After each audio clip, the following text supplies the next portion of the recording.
ایک آپ کو قرآنی وظیفہ بتانے چلا ہوں، بہت ہی مجرب ہے۔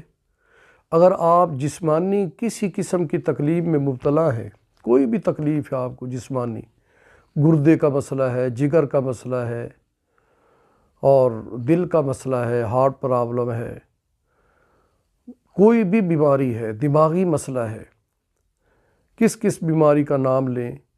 آج کل تو بیماریاں بھی بے شمار ہیں، لیکن آپ کسی بھی مرض میں کسی ہی تکلیف سے دوچار ہیں تو آپ صرف ایک جملہ پڑھتے رہیں، وَإِذَا مَرِضْتُ فَهُوَ يَشْفِينِ وَإِذَا مَرِضْتُ فَهُوَ يَشْفِينِ وَإِذَا مَرِضْتُ فَهُوَ يَشْفِينِ۔